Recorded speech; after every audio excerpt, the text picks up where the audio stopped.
Do medo surge a fé. Quem já teve medo aqui? Todo mundo já teve medo.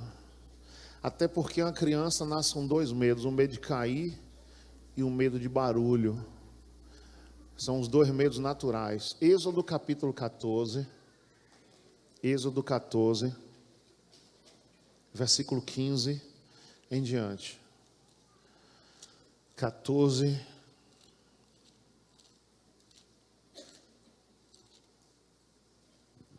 Do medo surge a fé.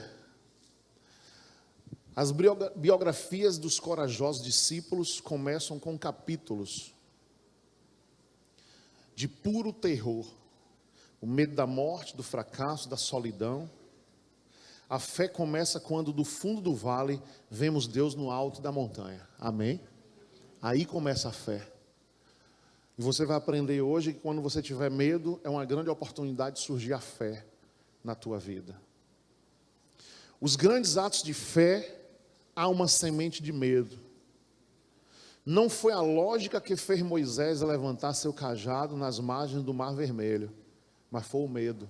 Abra em 14. Olha 14, 15 e 16. Então disse o Senhor a Moisés: por que clamas a mim? Diz aos filhos de Israel que marchem. E tu levanta a tua vara, estende a tua mão sobre o mar e divide-o, para que os filhos de Israel passem pelo mar, pelo meio do mar em seco. Moisés estava fazendo um clamor a Deus e ele estava com medo, porque Faraó estava vindo com um exército para matá-los no meio do deserto.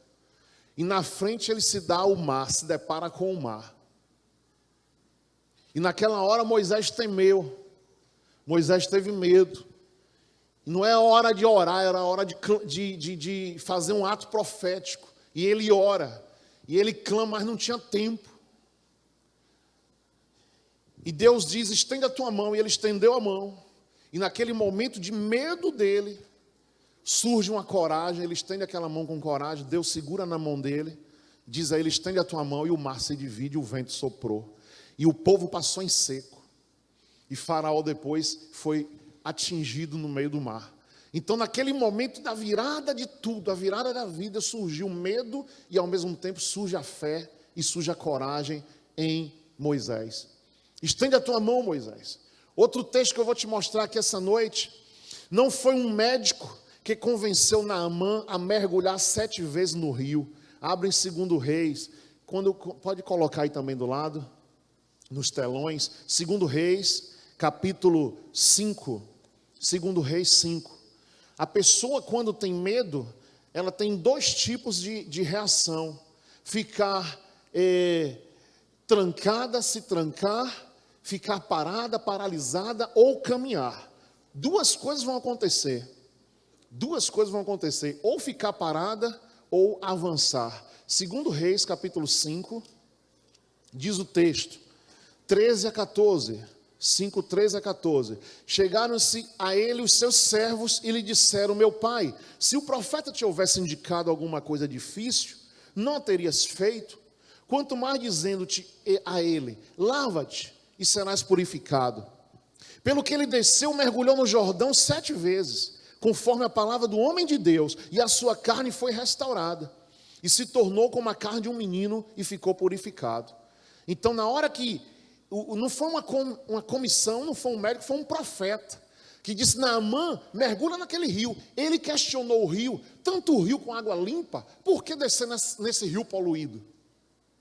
Por que mergulhar nesse rio poluído? Para ele era uma humilhação um profeta mandar ele, como rei, mergulhar 7 vezes numa água suja de um rio sujo, com tanto rio bom que tinha limpo, mas tinha que ser naquele rio.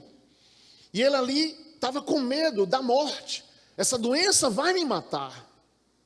Ao mesmo tempo ele pensou: mas eu sou rei, onde fica meu orgulho? Onde ficam os doutores para cuidar de mim? Onde fica a minha equipe médica? Onde ficam os meus planos de saúde? Onde é que fica o meu dinheiro, minha posição? Um qualquer manda eu mergulhar 7 vezes num rio sujo e dizer que eu vou ser curado? Mas os filhos alertaram ele: meu pai, o que custa isso?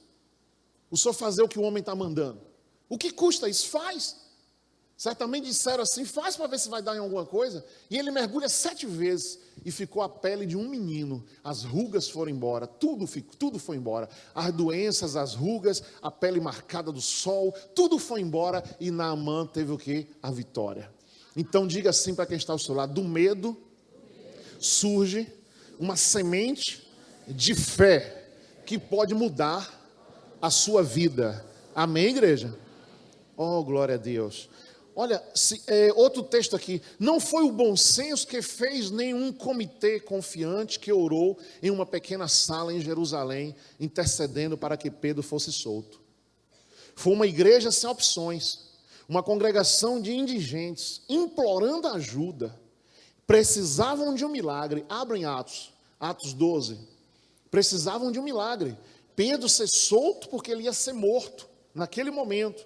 E o Senhor Deus coloca a igreja em oração, a igreja em batalha, a igreja em luta, uma igreja que estava praticamente dentro de uma casa, uma igreja em uma casa. Capítulo 12, versículos 6 e 7, diz a Bíblia: de repente sobreveio um anjo do Senhor, resplandeceu uma luz na prisão, tocando a Pedro no lado, e despertou, dizendo: levanta-te depressa. Caíram das mãos as algemas. Ninguém tirou as algemas da mão de Pedro. Veja que milagre Deus fez. O anjo toca nele e as algemas abrem e caem, sozinhas.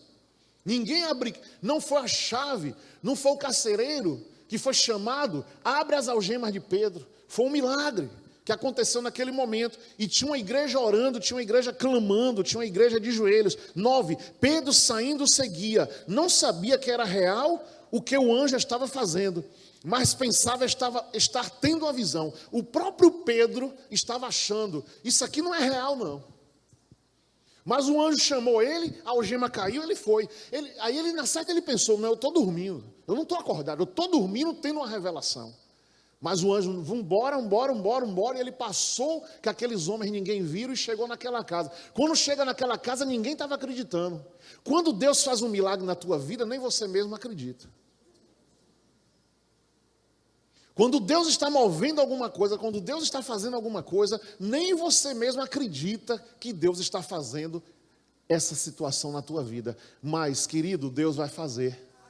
Querido, Deus vai realizar, Ele vai tirar você, e esse medo vai sair da tua vida. Nós estamos vivendo uma época de muito medo, medo de assalto, medo de sair à noite, medo de parar um carro na rua, medo de atender uma pessoa, medo de conversar com alguém que a gente não conhece. É medo para todos os lados.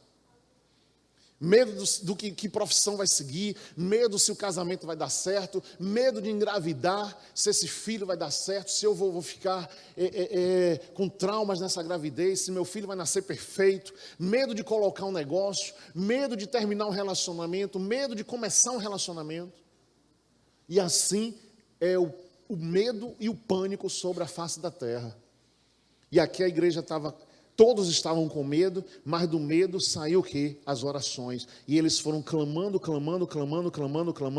Olha o 11. Pedro, tornando a si, disse: agora sei verdadeiramente que o Senhor enviou seu anjo e me livrou da mão de Herodes e de tudo que esperava o povo judeu. Depois de considerar ele nisto, foi à casa de Maria, mãe de João, que tinha por sobrenome Marcos, onde muitos se encontravam reunidos e oravam.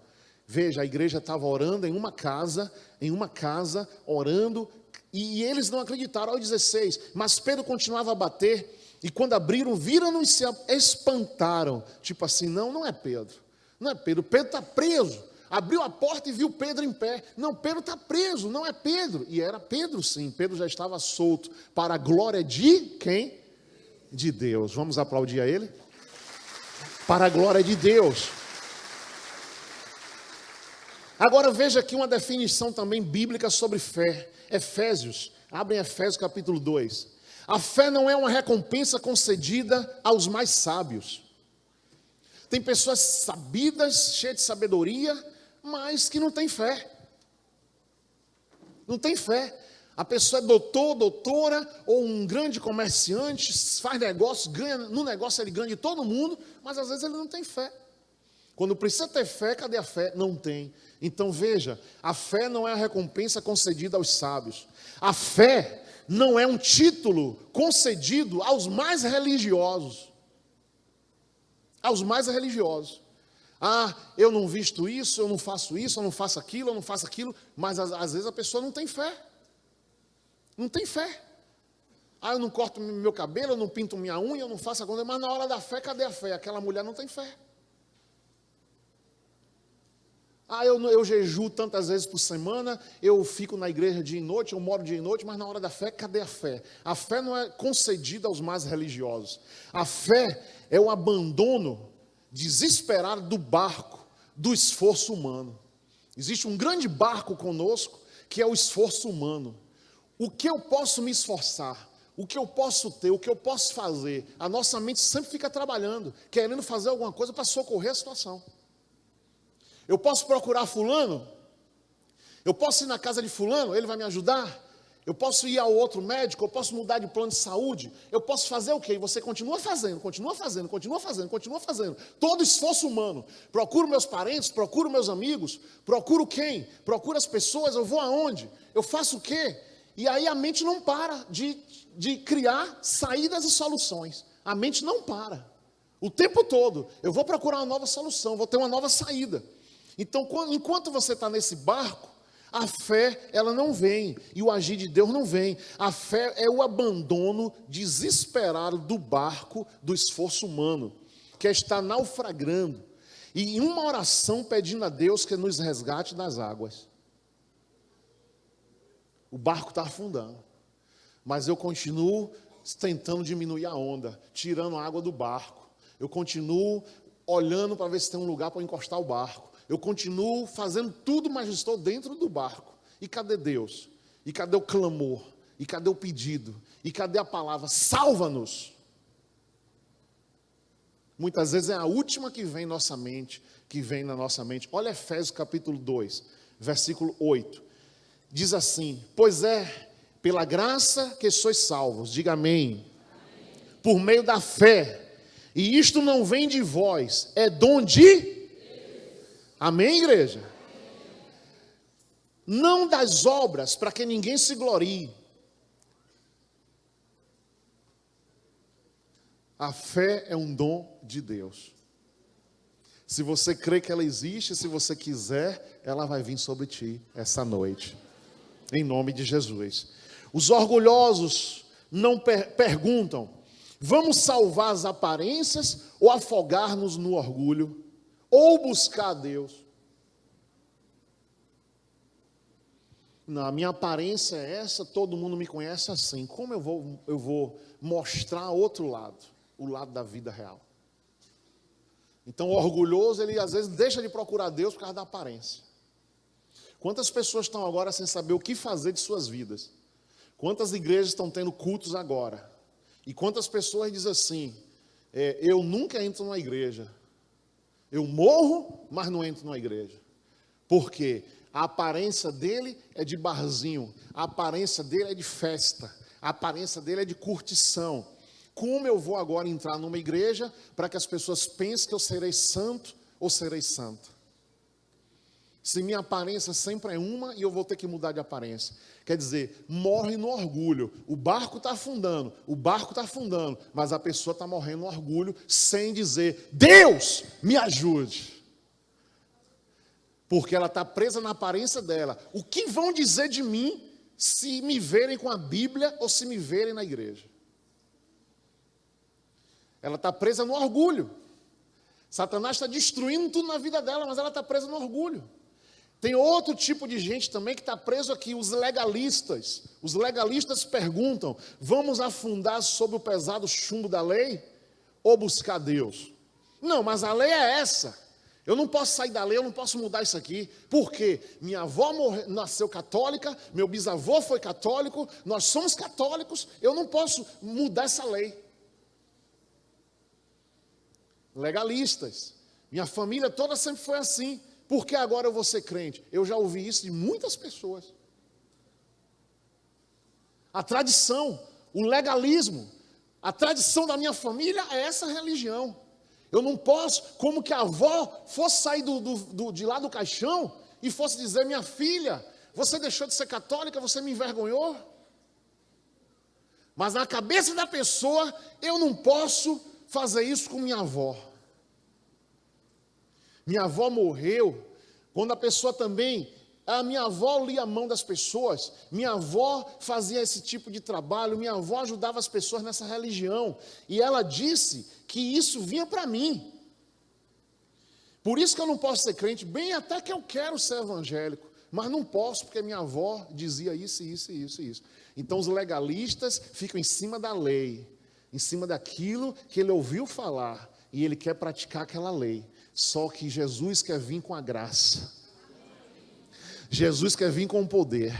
Jesus quer vir com a unção, que vai quebrar todas as leis falsas, em nome de Jesus, e mudar a vida da pessoa. Quem pode dar um aleluia?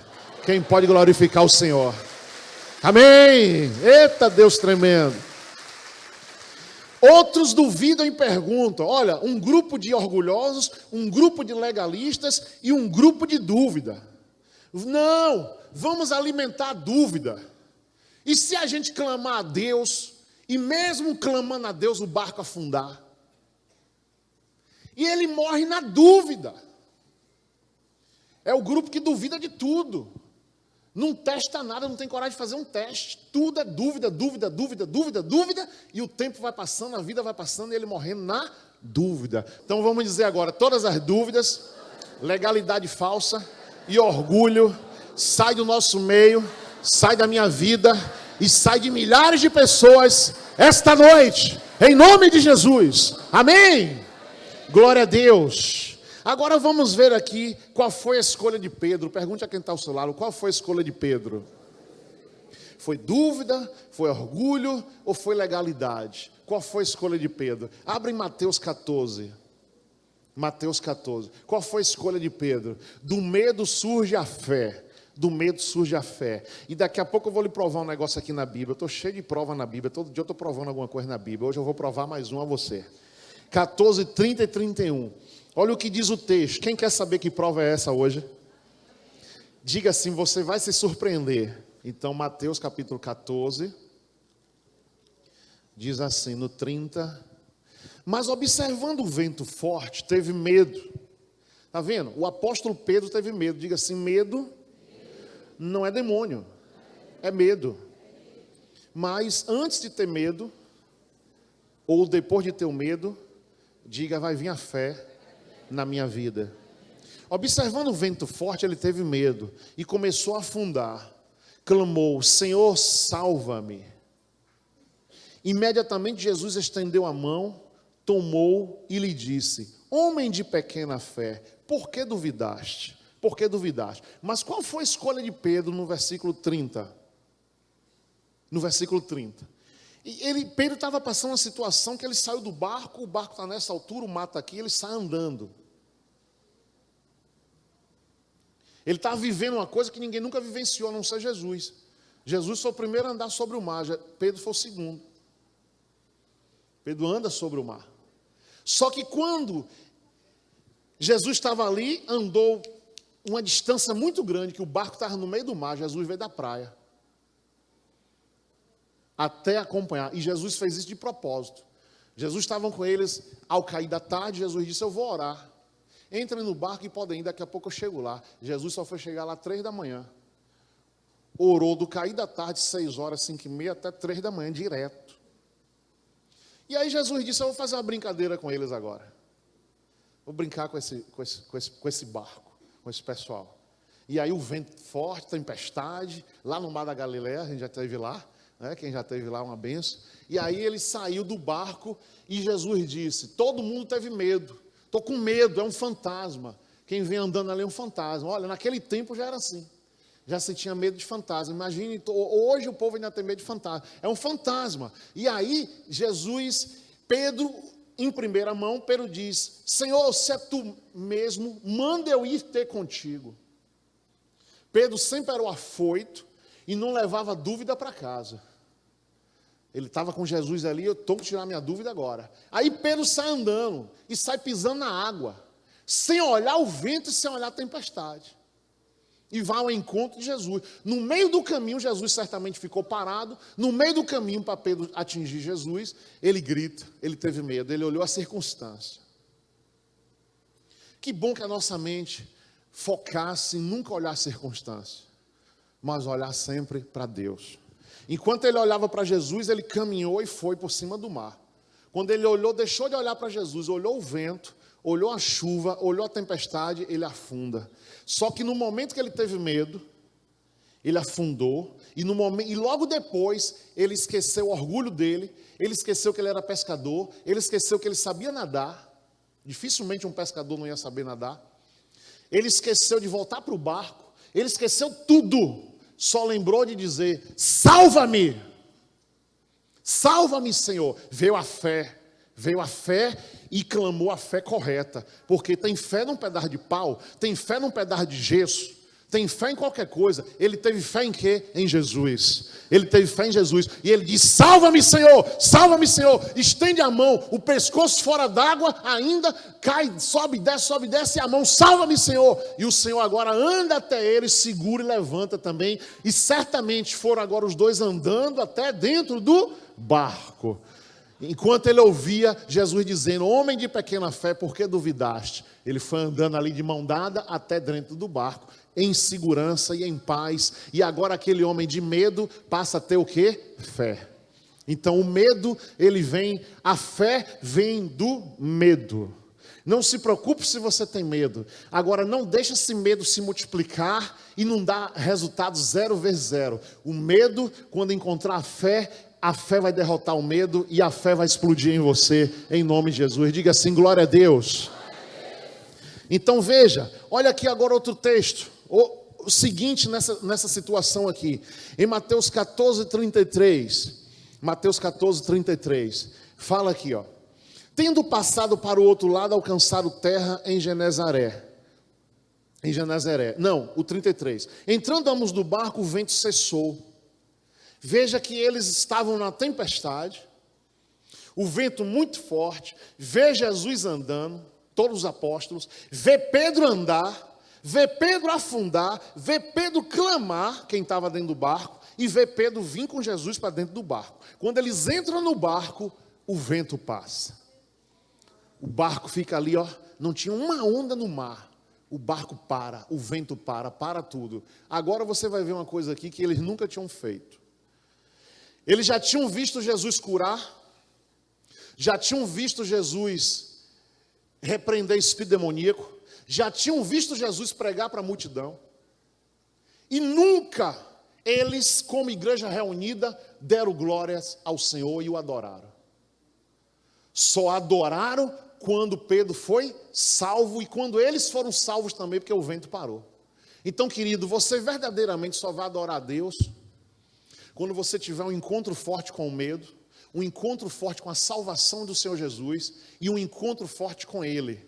Aí agora você vai dizer: eu te adoro, Senhor. Olha o que eles falaram aqui no 33. Então os que estavam no barco o adoraram, dizendo: és verdadeiramente o Filho de Deus. Os discípulos antes nunca adoraram em conjunto. Pode pesquisar na sua Bíblia que você não vai achar, não vai encontrar. Não adoraram na cura do leproso, no perdão, na mulher adúltera, ou pregando para as massas, as multidões, como Jesus pregava. Seguiam, largaram tudo, seguiam Jesus, expulsaram demônios, deixaram suas famílias. Mas foi só Deus, só depois do incidente do mar, que eles realmente adoraram. Por quê? É simples, porque dessa vez eles foram salvos. Você está vendo a diferença aí, que às vezes os cantores estão aqui, adora a igreja, e tem gente no celular. Adora a Deus, igreja, e a pessoa está pensando na pizza depois do culto. Adora a Deus, igreja, e a pessoa está pensando no cheque de amanhã. E que esse cheque seja para receber, não para pagar. Aí assim, quando a pessoa tem uma experiência aí, rapaz, esse irmão, essa irmã é doido por Jesus, esse irmão é isso, por quê? Pode ter certeza, aquela pessoa ali, Jesus já salvou 1, 2, 3, 4, 5, 6, 7, 8, 10, várias e várias vezes, e quanto mais ela adora, ele salva mais. Quanto mais ela adora, ele salva mais. Quanto mais ela adora, salva mais. Mas às vezes, eles nunca tinham adorado Jesus, porque Jesus fez um milagre na mulher de fluxo de sangue. Verdadeiramente é o Filho de Deus, porque a mulher, os fluxos de sangue parou. Verdadeiramente ele é o Filho de Deus, porque o cego enxergou. Nunca, pode pesquisar na sua Bíblia. Verdadeiramente o demônio foi expulso, esse homem é o Filho de Deus. Jesus pregando para as multidões, esse homem é o Filho de Deus. Agora, na hora que foram salvos, porque o fluxo de sangue estava na mulher, a cegueira estava no homem, não estava nos apóstolos. O fluxo de sangue não estava em Pedro, não estava em João, estava na mulher. Quando estava neles, esse barco vai afundar, nós vamos morrer aqui. Agora doeu na pele. Está ligando aí? Pode procurar na Bíblia que você nunca vai encontrar. Eles agora reunidos o adoraram e disseram: verdadeiramente é o Filho de Deus.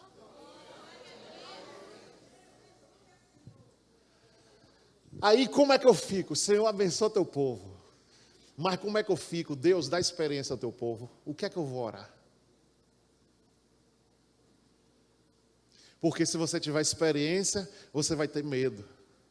Mas se você clamar ao Senhor, Ele vai vir. E você vai dizer: eu te adoro, Senhor, porque Tu me salvou.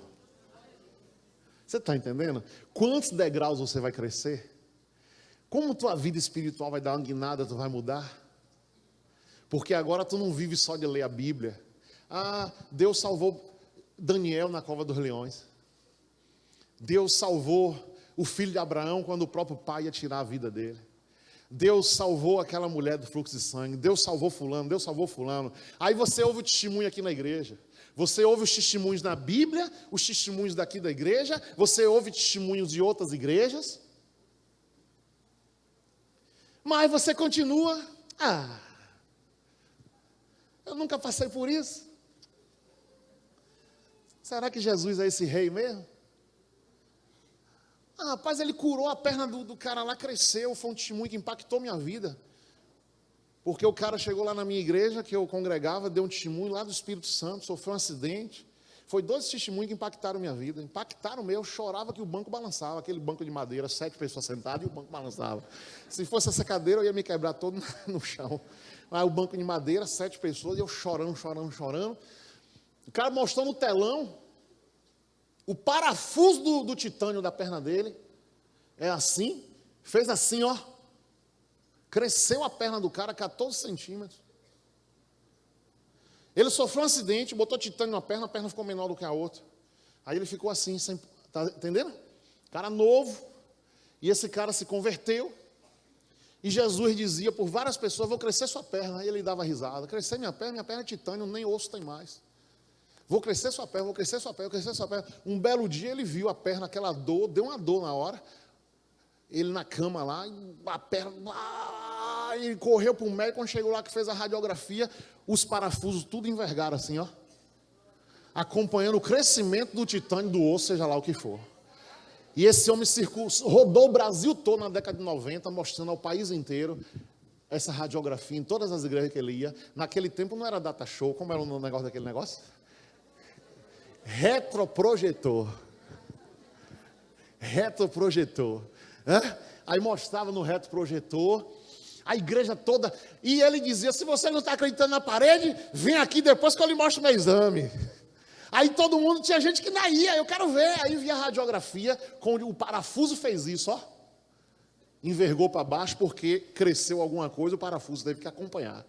Glória a Deus, esse é o Deus que a gente conhece. Amém, gente? Esse é o Deus que a gente serve.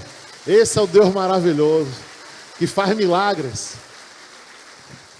Metade do parafuso ficou, metade acompanhou o crescimento que teve ali, para a perna igualar um tamanho do outro. E aqueles testemunhos impactaram minha vida.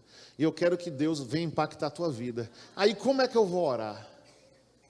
Ó Deus, faz essa pessoa passar uma situação, e às vezes com um bom pai, um bom pastor, ou seja, uma situação leve, mas que ela tenha um encontro contigo e ela possa dar glória a ti. Né? A gente fica assim no meio termo, como é que Jesus vai trabalhar com você? Mas essa experiência vai fazer você um adorador. Pode ser um cantor bonito, um cantor feio, a música feia, a garganta feia, a voz feia. Aquele cantor de banheiro, você vai acompanhar o cantor de banheiro. Cantor de banheiro cantando e você cantando junto com ele. Todo mundo dizendo que música horrível, o cara não sabe cantar e você cantando com ele. Porque você se transforma num verdadeiro adorador. Amém? Por quê? Porque Jesus te salvou. Uns homens santos desses nunca tinham adorado a Jesus como nesse momento. Nesse momento, porque eles estavam no barco. Quem estava no fluxo de sangue, no barco lá era a mulher da doença. Quem estava lá era o cego. Eles estavam tranquilos. Nessa hora o barco ia afundar com eles juntos. Juntinhos o barco ia descer. Como Jesus salvou, tá entendendo, gente? Tem muitas pessoas aqui que Deus vai levantá-las para uma obra grande. Deus vai levantá-las. No momento certo, Deus vai segurar na tua mão, vai te levantar da cadeira. Você vai ser enviada. Você vai pregar. Deus está constituindo uma história na tua vida forte, para você salvar muitos. Para você salvar muitos. Então, Deus vai te capacitar totalmente. Mas para essa igreja são celeiros de pastores, um celeiro de missionários. Esse altar tem que ser o primeiro, tudo acontece no altar. Um celeiro espiritual de bênção, de vitória. Para que você, como pecador, você veja o pecado e não toque nele. O convertido é esse. Vê e não toca mais. Muitas pessoas, enquanto não estão ainda libertas, vê o pecado, fica na dúvida, fica balançado, dá calor, dá frio, dá um bocado de coisa. Mas isso aí é o nível do remorso. Quando verdadeiramente chega o nível do arrependimento, você vai ver o pecado e você vai fazer como José fez, correr do pecado. Você vai correr do pecado. Aí você já venceu a primeira etapa. Uma libertação total. Então, assim, esse nível é um nível que Deus vai preparar e que você vai chegar nesse nível. Ele vai trabalhar você. Você vai ver o dinheiro dos outros não vai tocar, porque não é seu. Esse dinheiro não é meu. Eu não vou tocar. Você vai ter a oportunidade de mentir, você não vai mentir. Então é esse nível que nós queremos chegar, é esse nível que Deus vai fazer na tua vida, é esse nível que o Senhor vai levar você, quando você passar essas etapas da vida, em nome de Jesus Cristo.